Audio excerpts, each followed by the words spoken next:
Mes chers compatriotes, nous sommes aujourd'hui le 16 janvier 2026. Je voudrais faire une petite vidéo pour répondre à des questions que j'ai vues ici ou là apparaître sur les fils de discussion de mon compte Twitter. Certaines étaient posées par des trolls particulièrement agressifs et de mauvaise foi, mais pas toujours. Il y avait aussi des personnes qui se posaient très sincèrement la question de savoir au sujet du Groenland, qu'est-ce que vous feriez ? Puisque j'ai fait une vidéo pour expliquer les tenants et les aboutissants qu'on ne vous présente pas sur l'affaire du Groenland. Je me suis également permis de brocarder les décisions de Macron sur le Groenland, puisque je rappelle qu'il a pris 2 décisions absolument ahurissantes. La première, c'est de créer un consulat à Nuuk, donc dans la capitale du Groenland. Je rappelle que le Groenland, il y a 56 000 habitants, c'est-à-dire à peu près la population de Maisons-Alfort dans le Val-de-Marne, répartie sur un territoire qui est grand comme 4 fois la France, avec 2 100 000 km², 4 fois la France métropolitaine. Et je rappelle que sur ces 55 000 habitants, il y a, j'ai trouvé ça sur Internet, il y a 26 Français. Par ailleurs, les touristes, il y a quasiment pas de touristes, pas de touristes français de passage. Donc, M. Macron a décidé de créer un consulat, alors même qu'au cours des années antérieures, on a supprimé, par exemple, le consulat de Saint-Louis du Sénégal pour faire des économies. Il y avait quand même 1300, 1400 Français qui vivent toujours à Saint-Louis du Sénégal et qui, pour leurs activités d'état civil, leurs actes administratifs, sont obligés de se rendre à Dakar. On a également supprimé, pour faire des économies, le consulat général à Asunción, qui est la capitale du Paraguay. Il y a quand même 900 Français qui vivent au Paraguay. Et désormais, les activités, les formalités, administratives d'état civil par les Français résidant en Paraguay doivent être faites à Buenos Aires, c'est-à-dire à 1250 km de Asunción. Qu'on fasse des économies budgétaires, d'accord, pourquoi pas. À mon avis, il y a des choses beaucoup plus intéressantes à faire comme économie que de diminuer notre présence à l'international, parce que ce sont quand même pour économiser quelques centaines de milliers d'euros.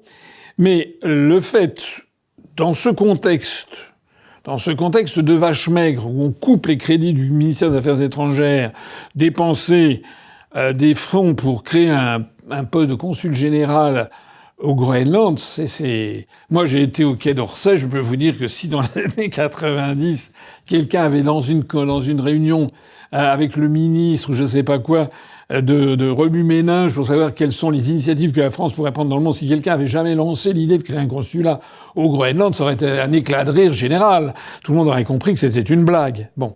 Ce monsieur n'aura strictement, cette dame qui sera nommée consul général, il lui faudra certainement un chauffeur, il lui faudra une voiture, un secrétaire, une résidence de fonction. Enfin, ça va coûter quand même quelques dizaines de milliers d'euros. Il n'aura strictement rien à faire, mais rien de rien, sachant que les activités politiques seront gérées par l'ambassade de France au Danemark, donc c'est-à-dire à Copenhague.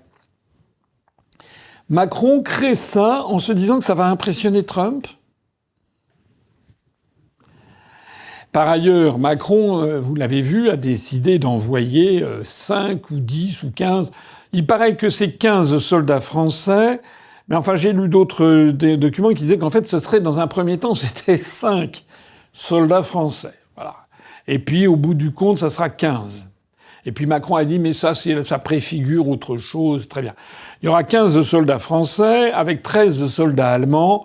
Et puis, si j'ai bien compris, 2 ou 3 soldats norvégiens, des choses comme ça. Alors, j'ai brocardé ça. J'ai eu quelques trolls qui ont dit, c'est scandaleux, vous tapez sur l'armée française. Non, je tape pas du tout sur l'armée française. Il y a des gens qui disent, il faut bien quand même envoyer un message. Je dis pas le contraire. Mais il faut pas non plus se ridiculiser. Alors, et puisque certains me disent, qu'est-ce que vous faites? Je vais le dire ce que je ferai. Parce que d'ailleurs, sur la scène politique, en gros, les responsables politiques, personne ne moufte. Tout le monde, il est là, à critiquer Trump. Mais en gros, personne ne sait quoi faire. Alors moi, je vais vous dire ce que je ferai. Ça s'applique d'ailleurs au Groenland, comme ça s'applique à beaucoup de sujets.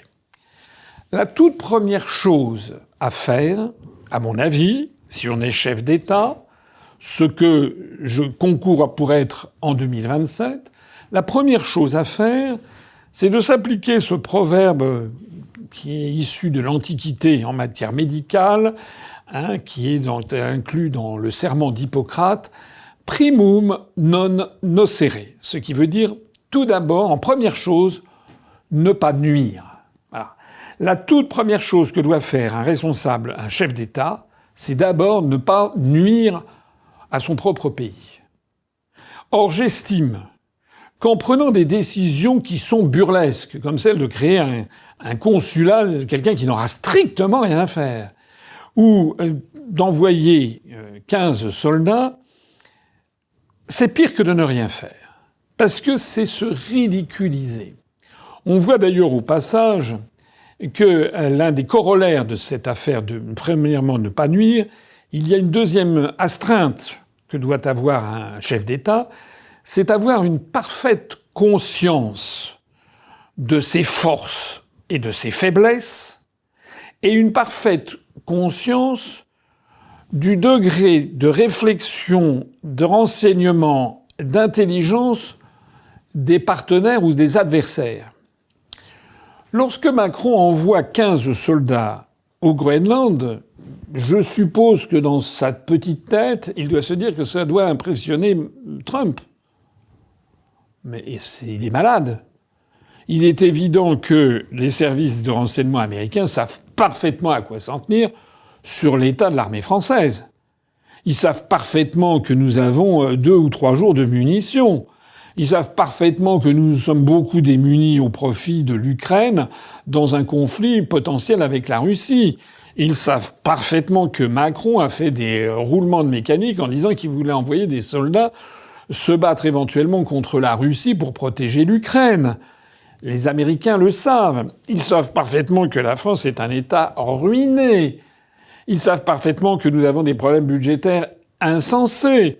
Ils savent également, par leurs services de l'ambassade, tous les services de la CIA, etc., tout ce qui est présent en France pour collecter de l'information, ils savent parfaitement que Macron est détesté par 90% de la population et qu'il n'y a pas un Français sur 100 000 qui est prêt à aller se battre par moins 30 degrés sur les plaines glacées du Groenland pour aller faire le coup de fusil contre les États-Unis. Ça n'existe pas. Donc Trump, il ne peut accueillir ce genre de truc que par un haussement d'épaule et un ricanement. Ce que d'ailleurs il a fait. Enfin, Madame Leavitt, qui est la porte-parole de la Maison-Blanche, a été interrogée hier par des journalistes pour savoir ce qu'ils pensaient des soldats français. Et la porte-parole de Trump a dit que ça ne changeait absolument en rien la détermination de Trump de mettre la main sur le Groenland, enfin d'acquérir le Groenland. Elle a dit ça tel quel. Donc ça sert à quoi, en fait ? En fait, Macron, il prend les autres pour des imbéciles. Il ne faut jamais sous-estimer ses adversaires, ni même ses alliés. Il faut savoir qu'il n'y avait pas besoin d'être très très intelligent pour comprendre que d'envoyer 15 soldats alors qu'on n'a rien derrière, qu'on n'a pas non plus de tenue pour faire des combats sur la banquise. Il faudrait avoir des tenues totalement blanches. Il faudrait avoir aussi des tenues qui soient calorifugées. Il faudrait avoir, j'imagine, du matériel militaire qui est capable d'agir dans les froids extrêmes. Parce que moi, je me rappelle quand j'étais allé au Groenland, en février 1985, à nous, qui faisait, vers midi, il faisait moins 20 degrés. Et la nuit, ça descendait quand même jusqu'à moins 30 ou moins 40. Donc, et pour ça se prépare. Il faut avoir, on peut pas faire quelque chose de totalement impréparé, sans budget, sans personnel, etc. Donc, normalement, un chef d'État aurait dû se dire, bon, je vais pas faire ça, c'est une connerie, je vais faire ricaner le monde entier. C'est ce qui se passe d'ailleurs. Voilà, les gens rient. Alors les personnes, les trolls qui sont venus me dire, je sais pas, voilà, on doit pas se moquer de l'armée française, je me moque pas de l'armée française, je veux tout simplement qu'on ne se moque pas de la France. Donc, je reviens à ce que je ferais moi-même. Premièrement, ne pas nuire. Deuxièmement, ne pas sous-estimer la capacité d'analyse, de réflexion, d'action des adversaires ou des partenaires. Donc déjà, la simple mise en œuvre de tout ceci aurait fait que si j'avais été à la place de Macron, je n'aurais jamais dit que j'allais envoyer des soldats et que je n'aurais jamais dit que j'allais ouvrir un consulat général, parce que tout ceci, ça risque de nous coûter de l'argent, ça nous coûte surtout du crédit, ça nous coûte surtout un éclat de rire général. Mais pour autant, je ferai des choses. Qu'est-ce que je ferai? Déjà, la première chose à faire, c'est de voir quels sont, enfin c'est un troisième principe, quelles sont nos forces et nos faiblesses à nous Français. On a des faiblesses, je viens d'en parler, entre autres, notre endettement extraordinaire, notre armée qui a été réduite à pas grand-chose par des années de vaches maigres, on a une insécurité juridique complète, etc. Mais on a des forces. On a comme force d'être membre permanent du Conseil de sécurité. On a la force d'avoir la langue française, d'avoir un groupe de pays qui s'appelle la francophonie. On a la force d'avoir une histoire prestigieuse et encore une économie qui, même si elle dégringole rapidement, doit être maintenant la 7e ou 8e économie mondiale. On a la force d'avoir des territoires et des départements d'outre-mer. Donc la première chose à faire, c'est déjà de renforcer nos forces. Si moi j'arrive à l'Élysée, je peux vous dire qu'il y aura beaucoup moins de blabla. Il n'y aura pas de blabla. Je prendrai pas la parole à tout instant pour me faire mousser, jouer les coqs, alors qu'en fait, je sais que nous sommes très faibles. Je peux vous dire que pendant au moins la première année, un an et demi, je serai très parcimonieux dans mes prises de parole. Et j'analyserai, je me dirai, il faut renforcer nos forces. Renforcer nos forces, ça veut dire, par exemple, par rapport à la menace de Trump. Excusez-moi de le dire, mais l'affaire du Groenland ne nous concerne pas. Ça n'est pas un territoire français, c'est un territoire danois qui réclame son autonomie et qui d'ailleurs a une très large autonomie. Certains veulent l'indépendance. En quoi ça nous concerne? Il y a des gens qui disent « mais quand même, les États-Unis vont mettre la main dessus ». Mais je leur dis « mais attendez, les États-Unis sont déjà présents. Les États-Unis, ils ont déjà la base, l'ancienne base de la Nouvelle-Tulé qui a été renommée Pitoufik, où il y a 150 soldats en permanence, avec une piste pour l'atterrissage d'Hercule C-130, de jets, etc. Un très gros investissement, c'est tout à fait au nord du Groenland.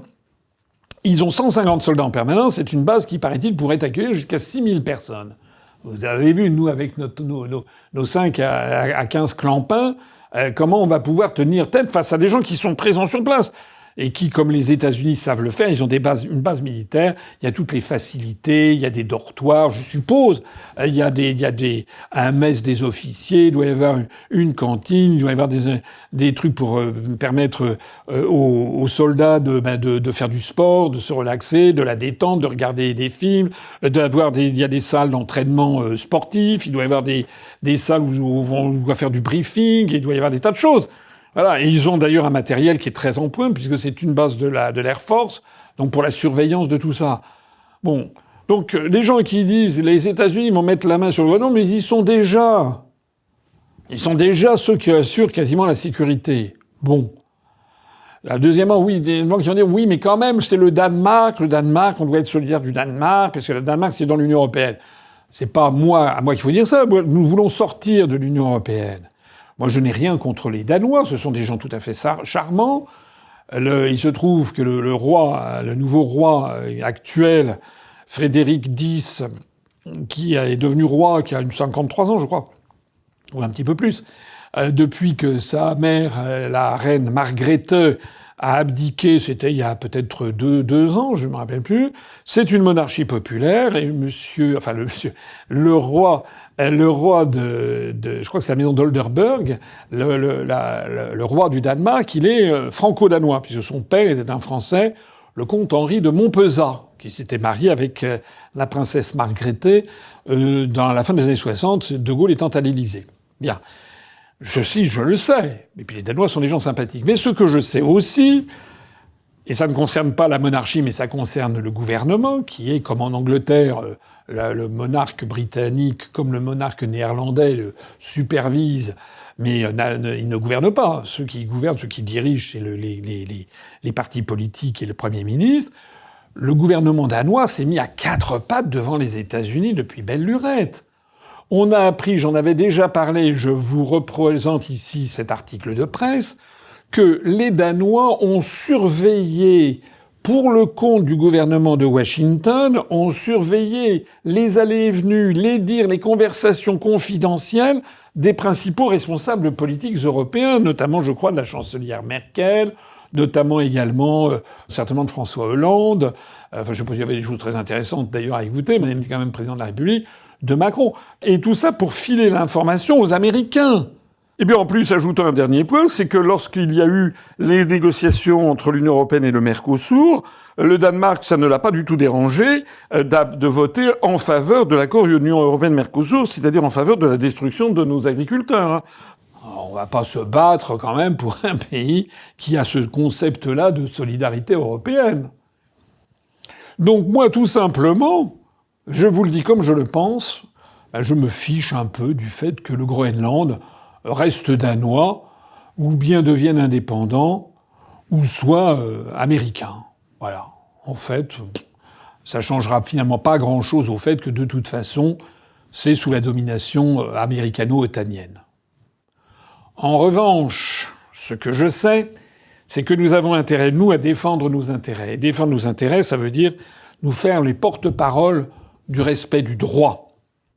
Nous devons attaquer Trump parce qu'il viole le droit international. Ce qu'il fait n'est pas bien.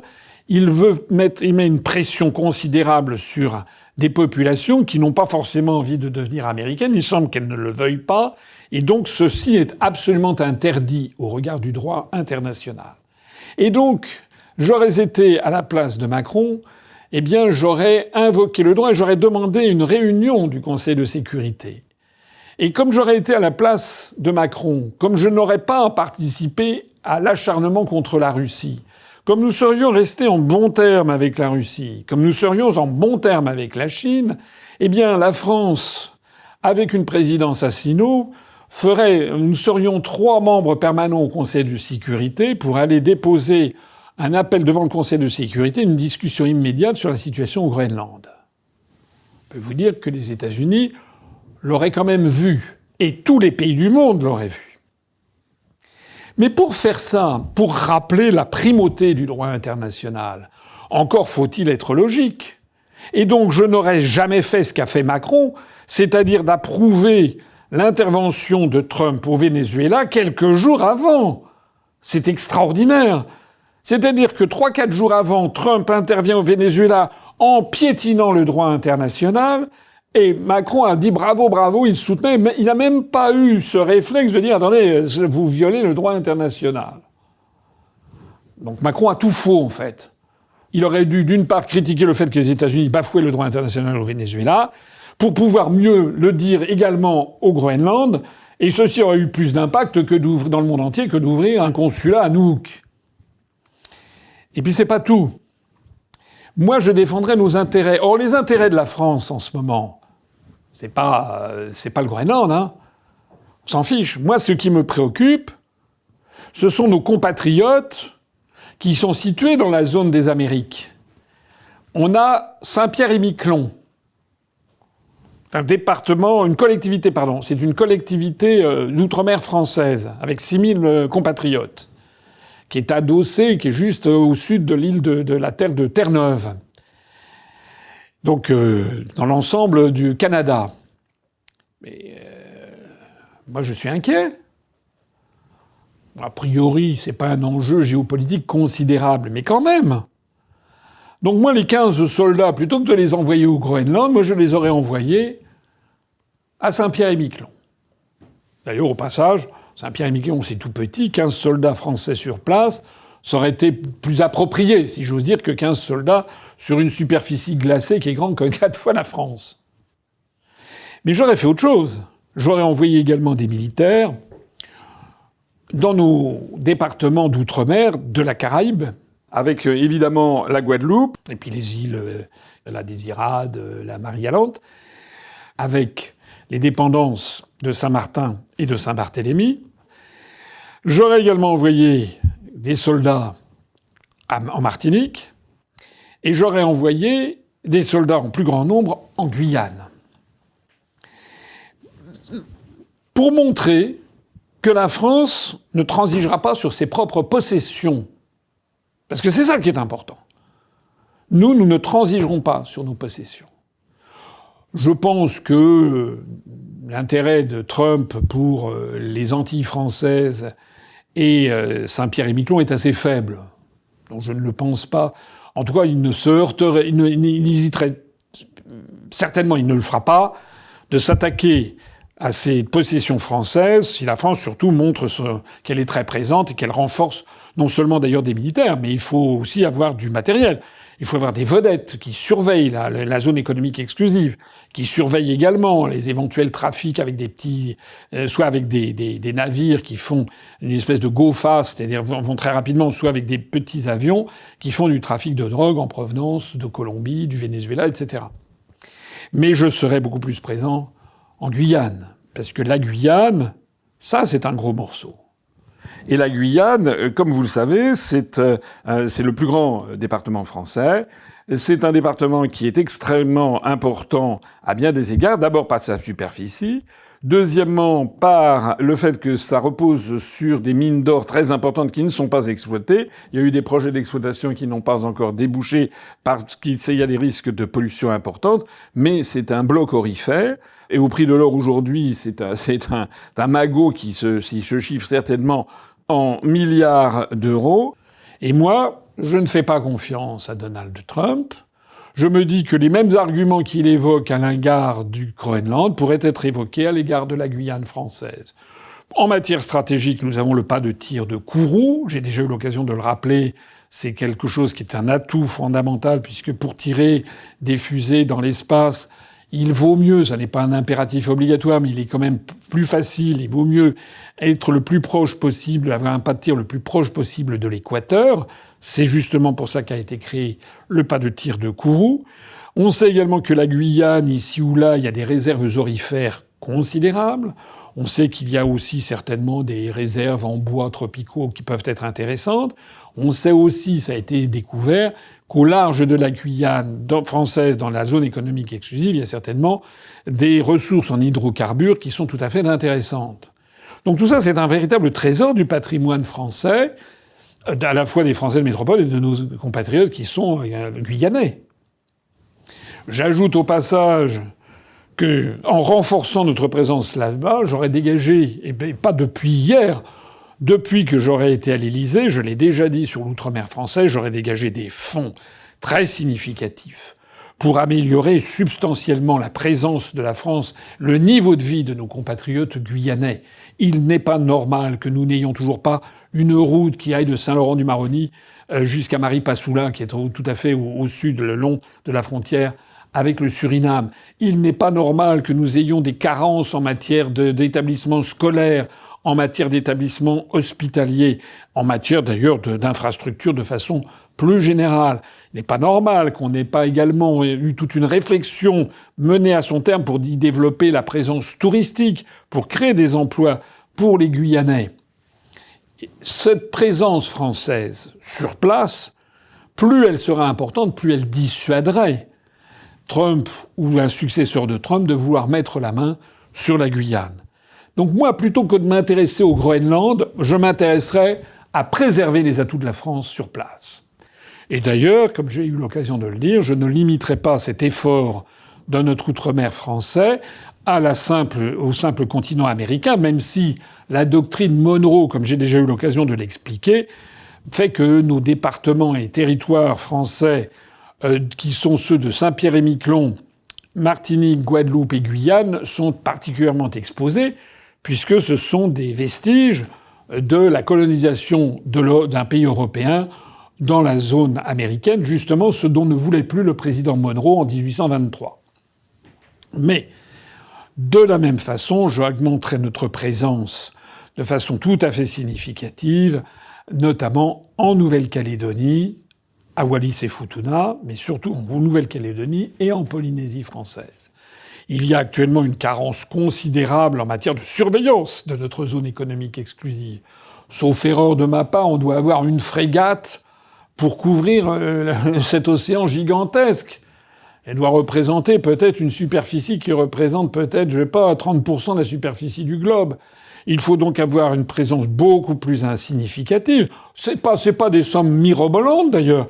Mais si au lieu d'avoir une frégate, on avait une demi-douzaine de frégates, 6 frégates et puis un aviso, je ne sais pas quoi, faudrait voir ça avec les militaires, ce qu'ils recommandent, pour être beaucoup plus présents dans notre zone économique exclusive, être présents sur nos territoires, veiller au respect de la ZE, parce que peut-être que dans 50 ans ou dans 200 ans, on y découvrira des ressources en hydrocarbures, et ça peut être aussi bien en Polynésie française qu'en Nouvelle-Calédonie, que les îlots de Matthew et Hunter qui sont au large du Vanuatu mais qui relèvent de la souveraineté française, qu'à Wallis et Futuna. Et n'oublions pas, là, on a également une possession, la seule possession française dans le Pacifique Nord, c'est un petit atoll, l'atoll inhabité de Clipperton, qui est également appelé l'île de la Passion, qui a été rattaché à la France en 1859. Plus exactement, la France a fait une prise de possession en 1859 sous Napoléon III. C'est resté disputé et ça a été finalement attribué à la France par un arbitrage en 1931, ça fait moins de 100 ans, où il y avait la France et le Mexique, puisque le Mexique réclamait la souveraineté sur cet îlot, et ça a été arbitré en faveur de la France par le roi d'Italie, Victor Emmanuel III. Alors, ce qui est important, c'est que cet atoll est inhabité, mais tout autour, eh bien, il y a un rayon de 200 000 marins, et donc c'est une zone économique exclusive tout à fait importante, et qui pourrait être saisie du jour au lendemain. Et pourquoi je dis ça? Parce que personne ne peut m'assurer que Trump, aujourd'hui, mais peut-être demain, les Australiens ou les Chinois, peut-être ils pourront se dire, puisque désormais c'est la loi de la jungle, tout le monde fait ce qu'il veut, eh bien on va prendre pied, on va mettre la main par exemple sur la Nouvelle-Calédonie, dont vous savez que c'est le 3e producteur mondial de nickel, et que le nickel est une ressource importante qui est nécessaire pour construire notamment tous les aciers spéciaux dont la métallurgie chinoise a un très grand besoin. En prenant ainsi les devants, on dissuaderait déjà un certain nombre d'appétits de se manifester. C'est ça un chef d'État. C'est quelqu'un qui voit loin.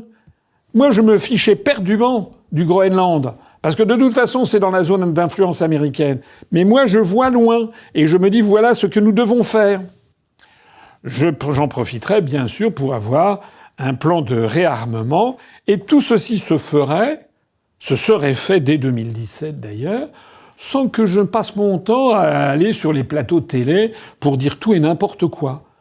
Parce que je suis intelligent, je sais que les autres le sont aussi, je sais que les services de renseignement, américains, russes, chinois, australiens, etc., regardent les dépenses militaires et auraient bien vu que la France, c'était pas du pipeau, c'était pas du Macron, c'est que la France était en train de rebâtir une réelle force militaire dans son outre-mer français. Et puis, bien sûr, d'ailleurs, en France métropolitaine. Et puis, c'est pas tout. Parce que je pense que, avec quelqu'un comme Donald Trump, qui a des qualités et des défauts, qui fait des choses parfois que je trouve très intéressantes. J'ai l'occasion de faire une vidéo en parallèle, justement, sur le décret 14 199 qu'il a produit et sur lesquels je voudrais attirer votre attention. Je ferai ça dans une vidéo en parallèle. Donc il y a des choses qui sont très prometteuses, qui sont porteuses d'avenir, et puis d'autres qui ça n'est pas bien. Voilà. Il n'a pas le droit de piétiner le droit international. En tout cas, s'il le fait, nous, on a le devoir de protester. On a d'autant plus le devoir de le faire que nous sommes membres permanents du Conseil de sécurité et que si nous voulons garder ce rôle, ce poste de membre permanent, nous devons prouver à l'ensemble des pays du monde, et notamment du Sud global, que c'est intéressant que nous ayons ce rôle. Parce que nous ne sommes pas à la remorque des États-Unis et parce que nous devons faire prévaloir le droit international. C'est à ce prix-là que l'ensemble des pays du Sud global dira « oui, finalement, c'est bien que la France y soit ». En plus, ça pourrait être la voie de la francophonie, d'une francophonie, comme j'ai déjà dit, renouvelée, où l'on aurait débarrassé la francophonie de tous les relents néocolonialistes pour avoir un partenariat d'égal à égal avec les pays qui relèvent de la francophonie pour essayer de bâtir des majorités, ou du moins des minorités agissantes à l'intérieur de l'ONU. Mais puisqu'on parle de l'ONU, c'est également un point sur lequel j'aurais sollicité les partenaires de la France, en particulier la Chine et la Russie. Parce que moi, j'aurais pris Donald Trump et Marco Rubio, je les aurais pris au mot. Marco Rubio a dit qu'il se fichait de l'ONU. Le secrétaire d'État américain, Marco Rubio, a dit publiquement qu'il n'avait rien à faire de l'ONU. No, you're wrong in your question. Number one, Venezuela is a major source. And the reason why is the following. And I've seen a lot of this reporting, and it's fake reporting, and I'll tell you why. It says that somehow Venezuela is not involved in the drug trade because the UN says they're not involved in the drug trade. I don't care what the UN says. The UN doesn't know what they're talking about. Je ne crois pas m'avancer beaucoup en disant que je pense que c'est une première. Je ne dis pas que les États-Unis n'ont pas piétiné le droit international. Bon. Les États-Unis ont piétiné le droit international beaucoup. Ils sont pas les seuls. J'ai déjà eu l'occasion de le dire. L'État d'Israël le piétine continuellement. L'Union soviétique, du temps de l'URSS, le piétinait allègrement. Vous avez toute une série d'États qui piétinent telle ou telle disposition, comme par exemple l'Arabie saoudite qui interdit tout autre culte sur son territoire que le culte de l'islam sunnite, etc., etc. Donc il y a énormément de pays qui piétinent le droit international. Mais ça n'est pas parce que le droit international est mal appliqué qu'il faut le mettre aux oubliettes. Sinon, comme l'a dit le président chinois Xi Jinping hier, il a dit « c'est un retour à la loi de la jungle ». Et ça, c'est l'horreur. C'est absolument l'horreur, parce que dans la loi de la jungle, si c'est la loi de la jungle, je peux vous dire que nous, on n'est pas ni la panthère, ni le lion, hein. Nous, on sera plutôt le zèbre ou bien la girafe qui se fait bouffer. Voilà. Donc notre intérêt en tant que puissance moyenne, c'est au contraire d'être le porte-parole du droit international. Ce que, me semble-t-il, M. Zemmour n'a pas compris, puisqu'il a glosé, comme dans une conversation de café du commerce, que le droit international, finalement, c'était une fiction, puisqu'il n'y avait pas d'autorité centrale pour l'imposer, ce qui n'est pas vrai. D'ailleurs, il y a la Cour internationale de justice. C'est vrai, je l'ai déjà dit plusieurs fois, que c'est difficile parce qu'il faut une espèce d'autocontrôle des différents pays. Mais les États-Unis d'Amérique, qui sont un pays sur le déclin, doivent faire attention aux réponses de la communauté internationale. Et quand je dis communauté internationale, je ne parle pas des États-Unis et puis de leurs vassaux. Je parle des 193, 194 États membres des Nations Unies. Et donc moi, ce que je pense, c'est que j'aurais posé la question, en tout cas j'aurais pris contact avec la Russie, avec la Chine, et fait valoir qu'on ne peut pas accepter, le monde ne peut pas accepter que le pays qui a créé l'Organisation des Nations Unies avec la Charte de San Francisco de 1945, que le pays qui accueille sur son sol l'Organisation des Nations Unies, à New York, le long de l'Hudson River, on ne peut pas accepter que ce pays qui a donc une responsabilité écrasante se permette de dire que le droit international, eh bien, il s'en fiche. Et donc, moi, j'aurais approché la Russie, la Chine, pour que la Russie, la Chine, mais aussi le Danemark, et peut-être, pourquoi pas, un certain nombre de pays d'Europe, et puis les pays des BRICS, enfin qu'il y ait une très large majorité des pays du monde, en fait, qui auraient fait une déclaration dont j'aurais pris l'initiative, j'aurais, en tant que France, en disant, en mettant en garde les États-Unis d'Amérique, en disant que les dérives actuellement constatées étaient inacceptables, en particulier le fait de vouloir mettre la main sur un pays souverain comme le Groenland contre la vie de ses habitants. Et j'aurais dit aussi, parce que moi je suis un amoureux des mots et de leur signification, si je dis que quelque chose est inacceptable, c'est que ça ne sera donc pas accepté.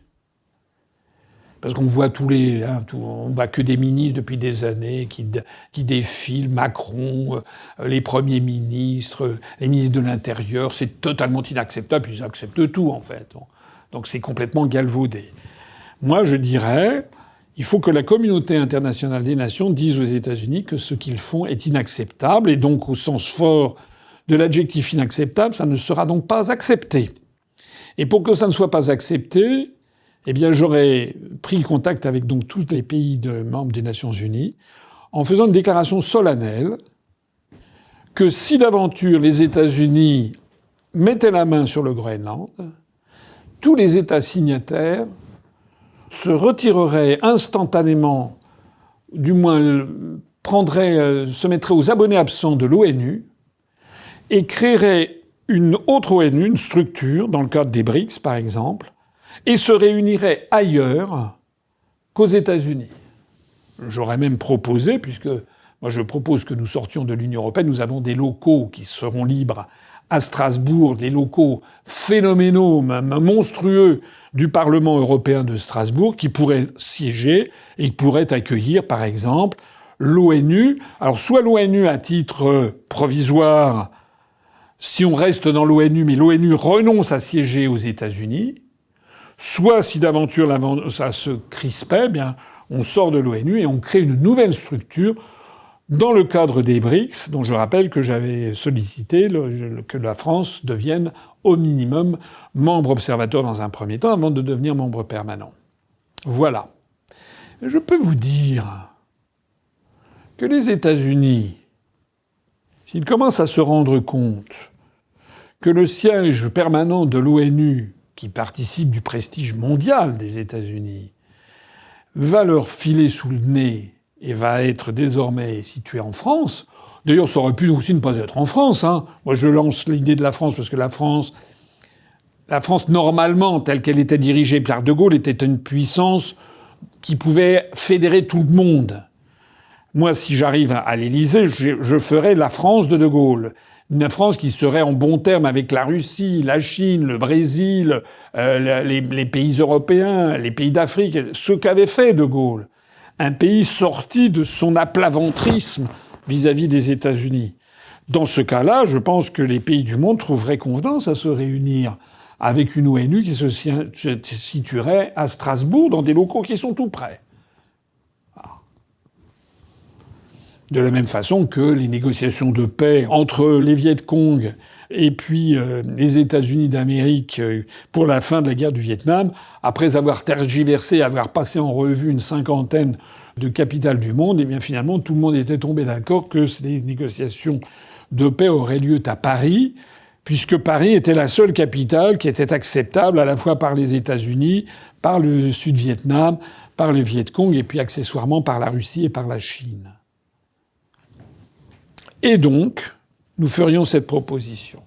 Et je pense que les États-Unis y regarderaient à deux fois.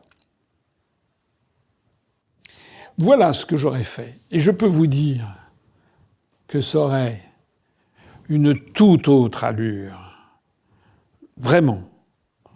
À la fois pour la diplomatie française et pour la France.